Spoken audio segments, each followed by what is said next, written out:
पवित्र नदी गंगा को स्वच्छ और संरक्षित करने की दिशा में नमामि गंगे मिशन अपनी महत्वपूर्ण भूमिका निभा रहा है, ताकि इसकी अविरल धारा बनी रहे। इसी कड़ी में वित्त वर्ष 2024-25 की पहली तिमाही में उत्तर प्रदेश और बिहार में 4 प्रमुख परियोजनाओं को सफलतापूर्वक पूरा कर चालू कर दिया गया है। दोनों राज्यों में गंगा और रामगंगा नदी से सटे महत्वपूर्ण क्षेत्रों में प्रदूषण को कम करने के लिए बड़े पैमाने पर परियोजनाओं को अंजाम दिया गया है। उत्तर प्रदेश के मिर्जापुर में गंगा के संरक्षण के लिए मई 2020 में 129.08 करोड़ रुपए की लागत से विभिन्न परियोजनाओं को मंजूरी दी गई थी। परियोजना के तहत नालों को इंटरसेप्ट और डाइवर्ट किया गया, नए इंटरसेप्शन और डाइवर्जन नेटवर्क बनाए गए और बिशुंदरपुर तथा पक्का पोखरा में 8.5 MLD क्षमता वाले 2 सीवेज ट्रीटमेंट प्लांट्स का निर्माण किया गया है।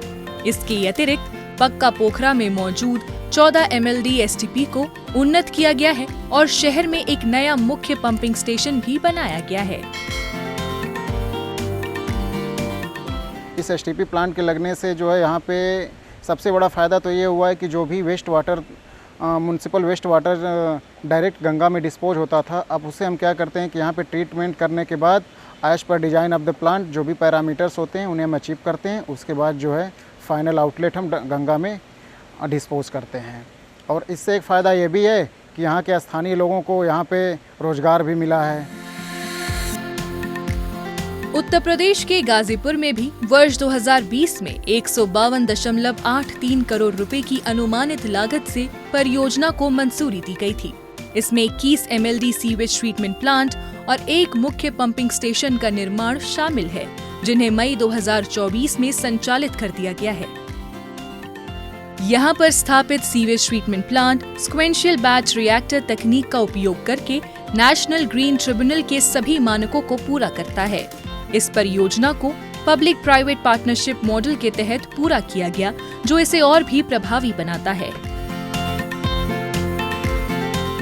8 किलोमीटर 800 मीटर दूर में STP में लेके जाता पाइपलाइन के थ्रू, अंडरग्राउंड पाइपलाइन के थ्रू।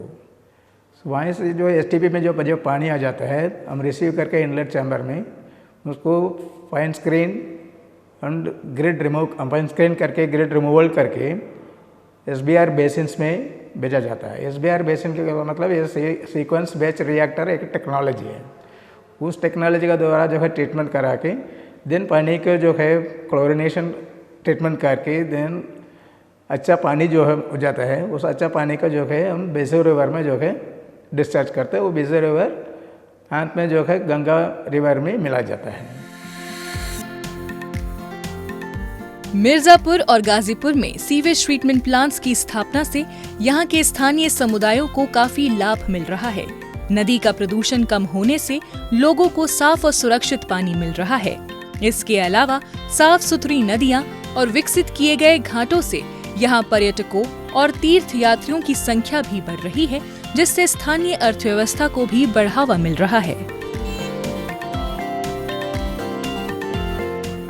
नमामि गंगे की तरफ से हमारा जो प्लांट बैठा है, हमारे बगल में ही बैठा है, तो इसमें गंगा नदी का बहुत सफाई हुआ है, गंदा नहीं आता है, पेड़ पौधे लगते हैं, यहाँ घूमने के लिए पर्यटक लोग आते हैं, अच्छा लगता है।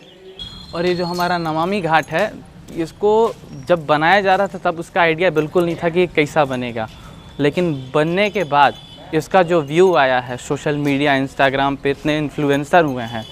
और बाकी सफाई की बात की जाए तो गंगा घाट बाकी के कंपैरिजन में मिर्ज़ापुर की घाट काफ़ी आपको साफ मिलेगी।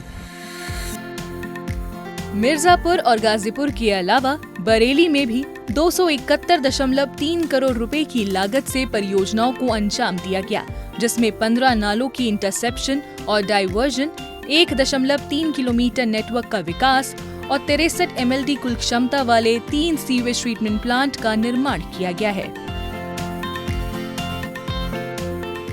इस प्रोजेक्ट्स में हमने 2-3 चीज़ें इंट्रोड्यूस की, जैसे पेरी शटरिंग हमने यूज़ की जो जर्मन मेड है, और उसकी हाइट ज़्यादा होने की वजह से कास्टिंग टाइम काफ़ी रिड्यूस हुआ और उसकी वजह से हमने 2 to 3 months अपने प्रोजेक्ट के कम किए।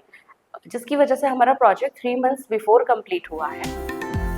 इसी तरह बिहार के मुंगेर में भी मार्च 2018 में C1 नेटवर्क, STP और SPS परियोजना को मंजूरी दी गई थी।